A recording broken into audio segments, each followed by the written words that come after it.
अस्सलाम वालेकुम व्यूअर्स, कैसे हैं आप लोग। घर प्लान्स में खुश आमदीद। आज हम आपके साथ मेडिटेरेनियन स्टाइल का एक बहुत यूनिक घर शेयर करेंगे। इस घर का एरिया 10 मरले है और इसके प्लॉट की डायमेंशंस हैं 37 बाय 65 फीट। इस घर में 5 बेडरूम्स और 5 बाथरूम्स हैं। सबसे पहले हम एज यूजुअल इस घर के एलिवेशन डिजाइन के बारे में बात करेंगे। एलिवेशन डिजाइन, ये एलिवेशन एक 10 मरले के कॉर्नर प्लॉट के लिए प्रपोज की गई है। इस घर के फसाद पर वार्म और अर्दी टोन्स का इस्तेमाल किया गया है। रॉड आयरन के मेन गेट से एंटर होकर एक स्पेशियस कारपोर्च और खूबसूरत लॉन आपका इस्तेमाल करते हैं। मेन एंट्रेंस को एक राउंड आर्च हाईलाइट कर रही है। ये राउंड आर्च दोनों साइड्स पर दिए गए कॉलम्स पर रेस्ट कर रही है। इस आर्च के ऊपर कॉर्निस दिया गया है और उसके ऊपर मेडिटेरेनियन स्टाइल की पैरापेट प्रपोज की गई है। इस घर की सबसे इंटरेस्टिंग बात यह है कि क्लाइंट ने बजाय प्लानिंग के इस घर के एलिवेशन से इसके डिजाइन प्रोसेस का स्टार्ट किया, यानी उनको ऑलरेडी पता था कि उनका एलिवेशन कैसा होगा और उन्होंने लिटरली फॉर्म फॉलोज फंक्शन के मशहूर कोड को फॉलो करते हुए अपनी स्पेसेस की प्लानिंग एलिवेशन डिजाइन के बाद की। खैर, वापस आते हैं एलिवेशन डिजाइन की तरफ। इस स्टाइल को मजीद एनहांस करने के लिए ऊंची विंडोज और फ्रेंच पेन डोर का इस्तेमाल किया गया है। पूरी फसाद प्लास्टर के साथ शिपलैप पैटर्न में टेक्सचर दिया गया है। लेफ्ट साइड के वॉल्यूम पर स्पेशियस विंडोज दी गई है। विंडो के सामने रॉड आयरन की बालकनी इस स्टाइल को मजीद इनहांस कर रही है। कारपोर्च के ऊपर की छत नीचे रखी गई है। डिफरेंट लेवल्स पर जब स्लैब दी जाती है तो घर के फसाद की मोनोटनी ब्रेक होती है और इसकी वजह से विजुअल इंटरेस्ट पैदा होता है। खैर, कारपोर्च की छत नीचे रखने का एक मकसद गाड़ी के लिए शेड रखना भी है, जो कि ऊंची या नॉर्मल हाइट की छत के साथ नहीं मिल पाता। राइट साइड पर ऑक्टागोनल वॉल्यूम और ममटी की छत पर शिंगल्स यानी कि खपरेल का इस्तेमाल किया गया है। बाउंड्री वॉल पर रॉड आयरन गेट के साथ साथ मेडिटेरेनियन आर्किटेक्चर के फीचर्स इस्तेमाल किए गए हैं। एक और चीज जो इस पूरे एलिवेशन को मजीद एनहांस कर रही है वो है इसके फसाद पर लगाए गए लाइट फिक्सचर्स। लाइट फिक्सचर्स भी रॉड आयरन में लगाए गए हैं। आउटडोर लाइट फिक्सचर्स के अलावा रोप लाइट और स्पॉट लाइट्स का इस्तेमाल किया गया है। लाइटिंग डिजाइन की वजह से इस घर को एक बहुत लग्जूरियस लुक मिल रही है। अब आगे बढ़ते हैं इस घर के लेआउट की तरफ। इस घर की मेन एंट्रेंस राइट साइड से है। एंट्रेंस के सामने 13 बाय 18 फीट का एक कारपोर्च प्लेस किया गया है। उल्टे हाथ की तरफ 8 फीट वाइड लॉन है। लॉन से होते हुए एंट्रेंस पोडियम है जिसका साइज है 7 बाय 7 फीट। ये पोडियम क्रॉस करके एंट्रेंस लॉबी आ जाती है। इस लॉबी का साइज है 12 बाय 10 फीट। स्टेयर लॉबी में लैंडिंग के नीचे पाउडर रूम प्लेस किया गया है। पाउडर रूम का साइज है 4 बाय 8 फीट।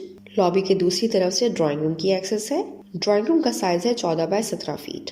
इस लॉबी को क्रॉस करके एक बड़ा हॉल है जो कि लिविंग रूम और डाइनिंग रूम के तौर पर इस्तेमाल हो रहा है। लिविंग रूम का साइज है 16 बाय 15.5 फीट, जबकि डाइनिंग रूम का साइज है 15 बाय 14 फीट। ड्राइंग रूम और इस हॉल के दरमियान सिर्फ एक आर्च है जो कि इन दोनों स्पेसेस को सेपरेट कर रही है। डाइनिंग एरिया के पीछे गैली स्टाइल किचन प्लेस किया गया है। इस किचन का साइज है 10 बाय 16 फीट। किचन के साथ ऑलमोस्ट गली में एक 5.5 बाय 5.5 फीट का स्टोर प्लेस किया गया है। ये स्टोर डर्टी किचन के तौर पर भी इस्तेमाल हो सकता है। किचन से पीछे गली की तरफ एक्सेस है। इस गली का साइज 3 फीट वाइड है।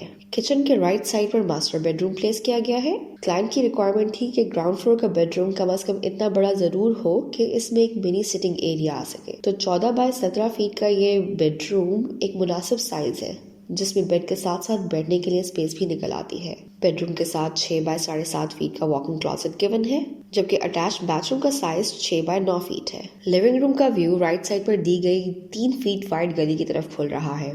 गली ऑल्दो सिर्फ 3 फीट वाइड है, लेकिन कॉर्नर प्लॉट होने की वजह से यहाँ बंद फीलिंग नहीं आएगी। अब आगे बढ़ते हैं फर्स्ट फ्लोर की तरफ। फर्स्ट फ्लोर पे आके स्टेयर लॉबी लिविंग रूम की तरफ खुलती है, जबकि फ्रंट पे दिए गए किचन को भी एक्सेस देती है। किचन का साइज 10.5 बाय 10.5 फीट है। जैसे कि मैंने आपको पहले भी बताया कि इस घर का डिजाइन इसकी एलिवेशन को फॉलो करते हुए किया गया है। ऑक्टागोनल टावर में किचन प्लेस किया गया है। ऑनेस्टली किचन के लिए एक आइडियल स्पेस कंसिडर नहीं की जा सकती। कैबिनेट्स वगैरह में बहुत सी कॉर्नर्स क्रिएट हो रहे हैं जो कि एक नेगेटिव स्पेस बन आ रहे हैं। प्लस ऊपर कैबिनेट्स के लिए विंडोज की वजह से जगह भी खत्म हो गई है। ये इस घर का बहुत बड़ा नेगेटिव पॉइंट बन सकता है, मगर सिंस हमारे क्लाइंट की रिक्वायरमेंट एक बड़े किचन की नहीं थी और उनके लिए इस घर की फॉर्म ज्यादा अहम थी, सो उनको यहाँ पर थोड़ा कॉम्प्रोमाइज करने में कोई इश्यू नहीं हुआ। सेंटर में दिए गए लिविंग रूम का साइज 22 बाय 14 फीट है और इसका व्यू सामने टेरेस की तरफ खुल रहा है। इस टेरेस का साइज 9.5 बाय 14 फीट है। ये टेरेस बारबेक्यू करने और मौसम एंजॉय करने के लिए एक आइडियल स्पेस है। फ्रंट पर दिए गए बेडरूम का साइज 14 बाय 16 फीट है। इसके साथ अटैच बाथरूम का साइज 8 बाय 6 फीट है। बाथरूम और बेडरूम के सामने तकरीबन 3 फीट वाइड बालकनीज गिवन है। बैक साइड पर मजीद 2 बेडरूम्स गिवन है। लेफ्ट साइड पर दिए गए बेडरूम का साइज 16.5 बाय 13.5 फीट है। इसके वॉकिंग क्लोजेट का साइज 5.5 बाय 7.5 फीट है, जबकि बाथरूम का साइज 7 बाय 7.5 फीट है। राइट साइड पर दिए गए बेडरूम का साइज 14 बाय 13.5 फीट है, जबकि इसके साथ अटैच्ड बाथरूम का साइज 8 बाय 5 फीट है। दोनों बेडरूम्स के दरमियान एक एक्स्ट्रा टेरेस दिया गया है। इस टेरेस का साइज 9.5 बाय 5.5 फीट है। उम्मीद करती हूँ आपको इस घर का डिजाइन पसंद आया होगा। मजीद तफसीलात जानने के लिए या तो कमेंट्स में मेंशन करें या हमारी वेबसाइट विजिट करें। इंशाल्लाह जल्द दोबारा हाजिर होंगे एक नए डिजाइन के साथ। तब तक के लिए अल्लाह हाफिज।